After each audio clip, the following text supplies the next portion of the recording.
Paz, Senhor, povo de Deus, estamos aqui novamente, o evangelista Miguel de Souza, trazendo sempre uma mensagem do coração de Deus para o seu coração. Você imaginou a cena, uma mulher que acaba de dar luz a uma criança, essa criança recém-nascida é colocada no seu lado, você observa que a mão daquela criança é pequena, as suas unhas, seu rosto, e você começa a observar que os dias começam a se passar, e aquela criança começa a desenvolver. Aí os parentes, os amigos chegam, com aquela mãe, diz: olha, mas esse menino se parece contigo. Outro diz: não, se parece mais com um pai. Os pais ficam todo faceiro, como diz o gaúcho, quando vê assim uma comparação com eles. Essa criança ela vai crescer, os anos vão se passar e os pais vão continuar amando essa criança, vão educá-los, orientar da melhor forma possível, para que ele possa crescer uma criança e se tornar um adulto saudável, se alguém na vida. Quero dizer a você também que me acompanha nesse canal, que a nossa vida em relação a Deus ela é a mesma coisa. Você nasceu e Deus cuida de você, Deus cuida de mim. Talvez o caminho que você tenha tomado depois de adulto não seja o caminho que Deus gostaria que você tomasse. Talvez enveredou pelo mundo das drogas, pelos prazeres efêmeros desta vida. Mas Deus, como aquele Pai amoroso, Ele continua amando você e continua cuidando de você.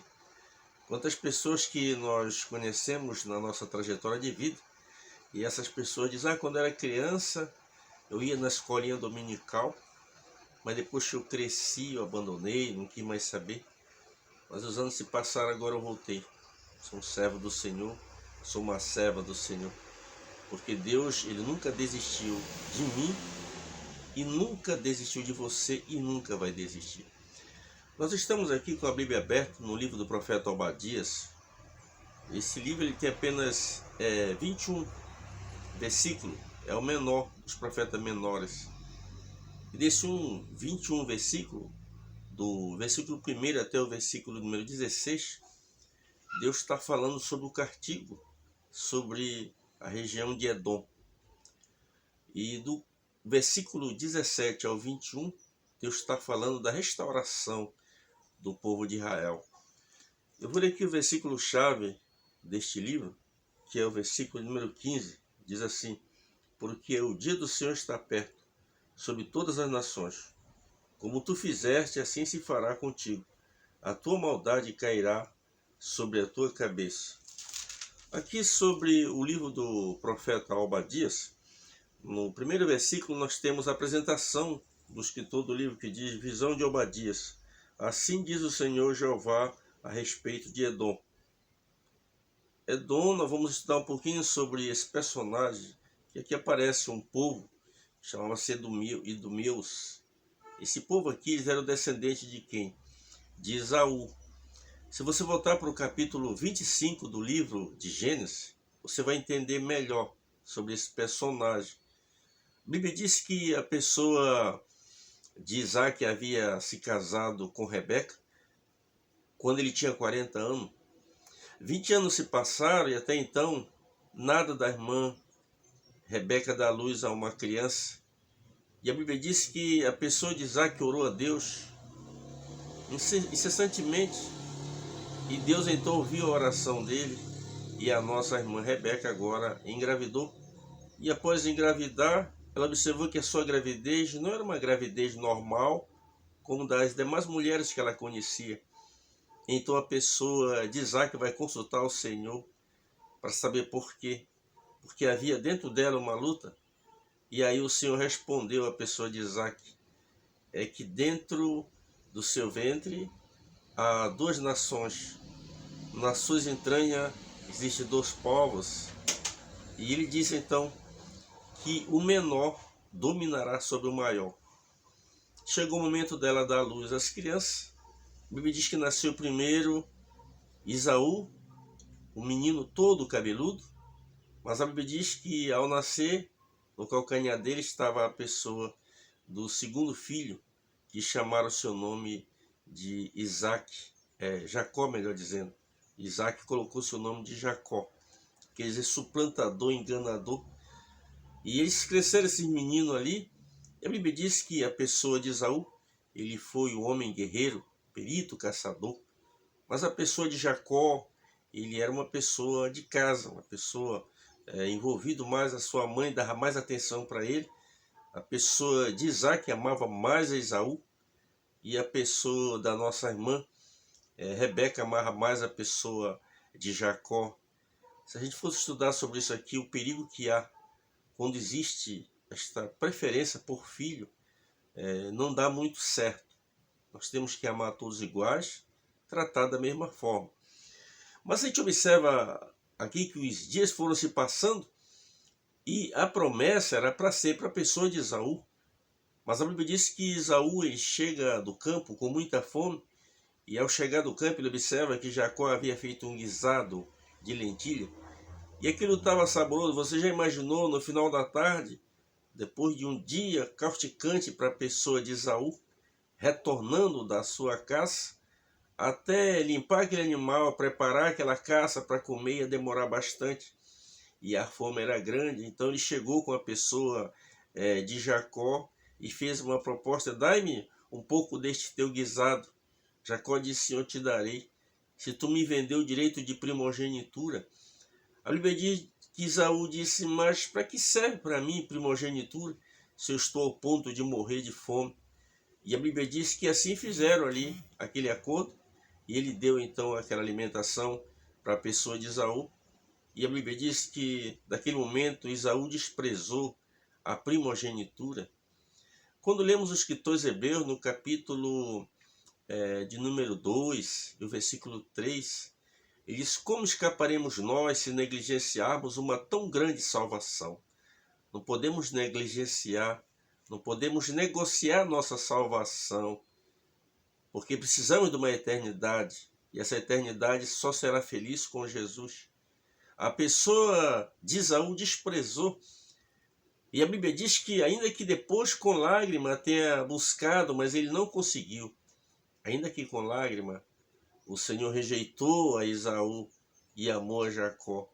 Não é que Deus tivesse preferência, mas foi a questão da escolha da pessoa de Esaú. Poderia fazer qualquer negociação menos essa. Daí você observa que os anos se passaram. Esaú seguiu a sua vida, Jacó a dele. E a gente observa aqui que nos dias de José, a pessoa de Jacó, ele desce para o Egito com 72 almas. Ele se tornou uma grande nação. Deus lá havia falado já à pessoa de Abraão que o seu descendente seria o peregrino em terra estranha, mas que depois de 400 anos, 430 anos, Deus visitaria o seu povo e resgataria com uma mão forte e com o braço estendido. E os anos se passaram, ali Jacó morreu, a nação cresceu, José morreu, e agora Deus levanta a pessoa de Moisés para tirar o povo de Israel do Egito. E você conhece toda a história aí, mas eu estou trazendo isto aqui à sua memória para que você entenda melhor o porquê desta sentença, desse juízo de Deus contra os edomitas, que eram os descendentes da pessoa de Esaú. Você observa que os anos foram se passando e agora o povo de Israel saiu do Egito e a Bíblia diz que eles estão vindo. Quando chegarem em Cades Barneia ali, eles tinham que atravessar essa região. E quando ele vem, Moisés chama uns emissários seus e envia os edomitas ali para que deixasse o povo passar.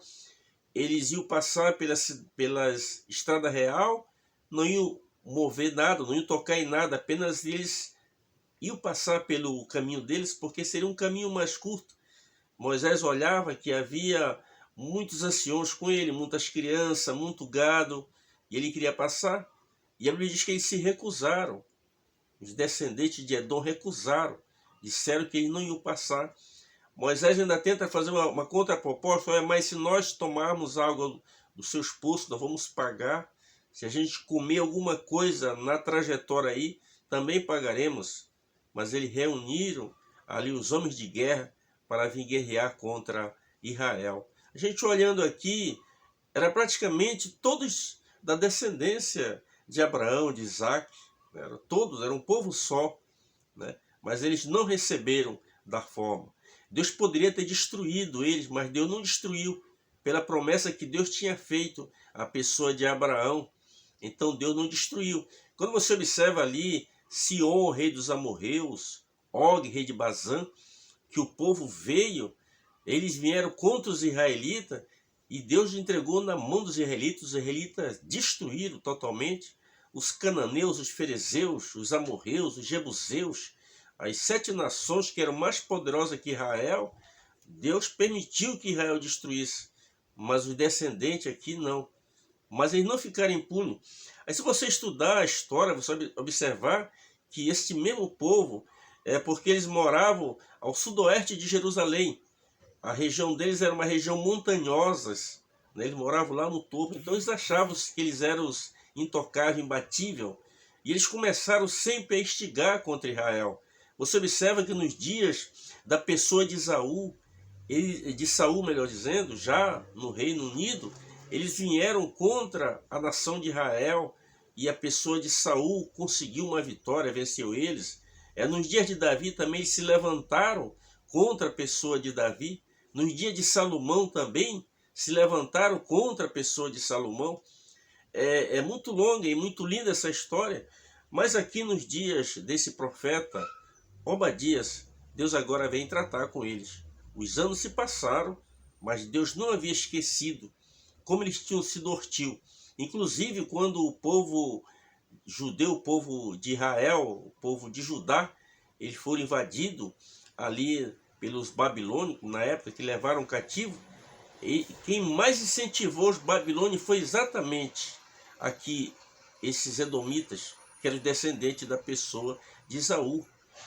A Bíblia nos adverte assim, quando o teu inimigo cair ou vier a tropeçar, não é para você se alegrar, mas eles faziam exatamente isso, eles comemoravam. Nós olhamos sobre a pessoa de Obadias, muito pouco se fala sobre ele, nós temos em torno de 12 Obadias na Bíblia. Alguns estudiosos da Bíblia dizem que esse Obadias era aquele mesmo Obadias que viveu nos dias da pessoa de Jezabel, e quando a pessoa de Jezabel perseguiu os profetas do Senhor, ele escondeu de 50 em 50 e alimentou com pão e água. Né? Esse mesmo homem aqui, esse mesmo servo de Deus aqui. Agora Deus manda ele, segundo alguns entendidos, ele na verdade ele era da região dos Edomitas, mas ele havia passado a ser um prosélito e agora ele pertencia a esta nação. E Deus envia ele com esta mensagem para os Edomitas. Segundo a tradição também, a pessoa de Herodes o Grande também, ele era descendente dos Edomeus. Aqui nós lemos esse versículo de número 1, diz assim: diz o Senhor Jeová a respeito de Edom, temos ouvido a pregação do Senhor. Foi enviado às nações um embaixador dizendo: levantai-vos, levantemos contra eles para a guerra. Tá? Deus aqui está começando a decretar um juízo. Deus agora vai tratar com a nação. Aqui, o versículo número 3. Por que Deus ia tratar? Diz assim a parte A: a soberba do teu coração te enganou. Ou seja, os edomitas estavam com arrogância. Né? A gente vê hoje na sociedade moderna, pessoas com abuso de autoridade se tornam arrogantes, mas não ficarão impunes. No momento certo, Deus vai tratar com essas pessoas, como tratou com esta nação. Tá? Nós observamos aqui no versículo de número 4, Deus ainda falando sobre a sentença. Ele diz assim, ó: se te elevares como a águia e puseres o teu ninho entre as estrelas, dali te derribarei, diz o Senhor. Não importava o quão arrogante eles eram, mas no momento certo eles iam cair. O versículo-chave diz assim: porque o dia do Senhor está perto, sobre todas as nações. Como o fizeste, assim se fará contigo. A tua maldade cairá sobre a tua cabeça. Essa aqui era a sentença de Deus. Os momentos já se passaram, e do versículo 17 fala da restauração de Israel. Diz assim: mas a Sião haverá livramento, e ele será santo, e a casa de Jacó possuirão a sua herdade. Promessa de Deus. 4 coisas importantes aqui nós aprendemos. O mal será punido, em primeiro lugar. Nunca esqueça disso. Em segundo lugar, os que são fiel têm esperança. Os que são fiel a Deus sempre têm esperança. Em terceiro lugar, nunca esqueçamos que Deus é soberano na história da humanidade, seja no Brasil ou em qualquer outra parte do mundo. Em quarto lugar, o grande propósito de Deus é restabelecer o seu reino. E em breve estaremos no milênio com Cristo. Eu convido a você que ainda não entregou a sua vida a Ele, entregue agora mesmo, para que possamos estar no milênio e na eternidade com Cristo. Que Deus nos abençoe e até o próximo.